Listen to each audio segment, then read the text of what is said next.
just gonna look because you can. He's like, why even trash can? Oh, right. Hey, Scar. Ready? Yeah. Alright, you're good to go, bro. Alright. First of all, thank you all. This speech is going to be how to defeat block attempts in the game of football. I'm sure a lot of you like football. I've watched it from time to time. A lot of times guys will be like, oh, I can make that throw or make that catch or run that fast. A lot of times what you don't hear guys say is, oh, I would have made that block or I would have got off that block and made a play.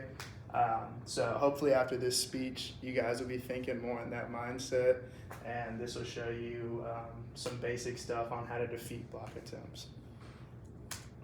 So the first and most crucial step in defeating a block attempt is going to be your initial strike.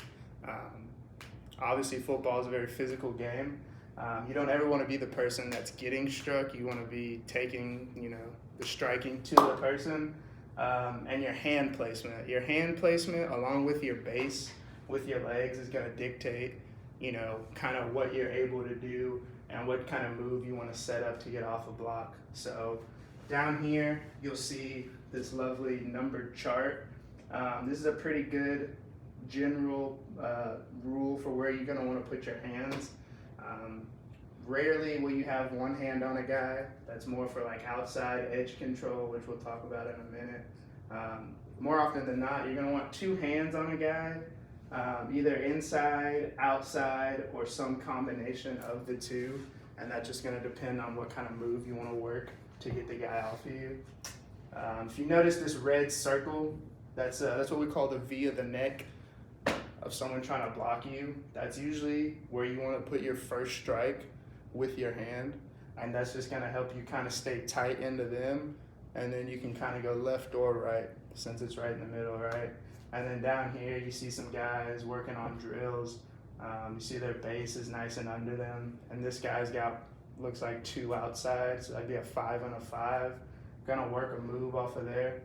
So this next slide, this is just some basic moves that you can work. There's some simple stuff, but a lot of it's executed at a high level. Some clips from some pros. Again, take note and kind of watch where they use their hands. This first one's going to be a spin move up in the top left. So watch the gentleman on the right in the blue. Look at him. You see how he spins off that guy? Go make a play. Right. Next one we're going to look at is a rip move, which is going to be ripping up under the defender. So he's going to start with his hand out on a 5, and then you'll see him rip up under him. See it? Outside shoulder. That one was fast. If I can get it again, hold on. Did you see how he kind of rips up under that guy and just stays tight, goes around him? Stuff like that. That's more of an edge move. Speed and finesse. This next one to the right, swim move. This guy lined up right in the middle, which is typically more power moves, but if you're good enough, you swim right over a guy. I guess this one's gonna loop. You see how he's just kind of, he's not even really contacting 71. He still gets the first contact, and he just uses that momentum to get around the guy. This next one, a push-pull. This is a drill that a lot of guys work. It's a 2-part drill. The first part is gonna be getting your hands on a guy and getting good initial shock and placement. And then to finish the drill, you want to extend and pull the guy out of your way, use his momentum against him, and then you position yourself to make a play. See how he kind of snaps him down? So I can get that one more time. Fuck. Anyways, all right, so blocking can occur anywhere on the field. Typically, when guys think of blocking, they think it all happens right in here. And that's just not the case. It can happen all the way out here or up the field or anything, which can prevent or which can lead to problems for the smaller guys. This is just a quick breakdown of guys' size based on their positions. It's broken up between defense and offense, but you can see among the defense and offenses, it ranges drastically. So depending on where you're lined up and where the block takes place, you may be faced with a disadvantage or advantage that you can use. whether that's speed, strength, or finesse, or just the positioning of the open field. So, and again, that's where it primarily takes place, in this smaller red circle. A lot of action out here, but you may get a guy blocking out here. If it comes out here, this is the only guy between the ball carrier and a touchdown. So you got to get off those blocks and make a tackle. All right. This is going over gap assignments. Gap assignments, that's how defenders see the field. Everyone is responsible for a gap, and the offense knows that, and in turn try to block you out of these gaps.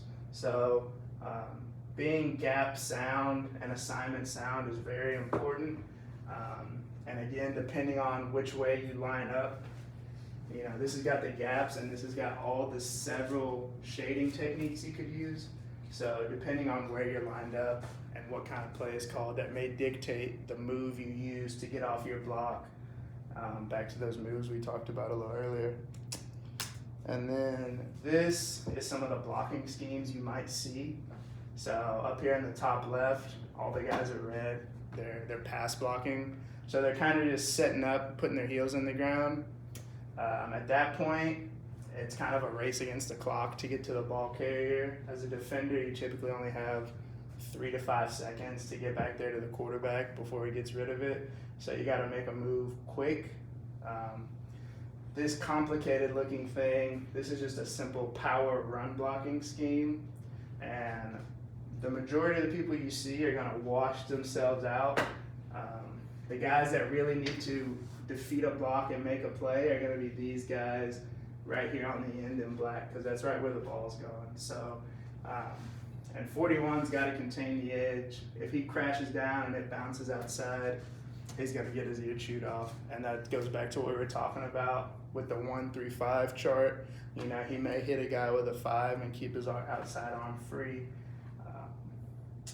And then the double end, where it says double, this guy down in the black on the end, he may not make the play, but since it's coming right at him, what he's going to want to do is be in his gap at the very least, which is sometimes the best thing you can do as a defender, because you're not going to defeat every block. But if you can wreak havoc in your gap and pass it on to the next guy who may defeat their block, that's the name of the game. Let's see. And then this is a nice little example, of what you don't want to happen. So right there, 85 did not do his job. And if you notice, we'll show you one more time, the first thing he did wrong is he just kind of stands up and does not initiate the contact, right? You see how he just kind of ate that from 73. So that's what's going to happen the majority of the time. That's why a violent strike is the main principle for shedding blocks. All right. And then lastly, you want to finish the play. It's one thing to beat a block. You beat a block, woohoo. You still got to go tackle the ball carrier, right? You don't want to beat a block and take yourself out of the play voluntarily. This is a drill a lot of guys use. You want to get the guy off you, find the ball carrier, and attack. And that's how you defeat a block, you guys. So thank you so much for watching my speech, and hopefully you guys can make some nice tackles. Cut the camera. God.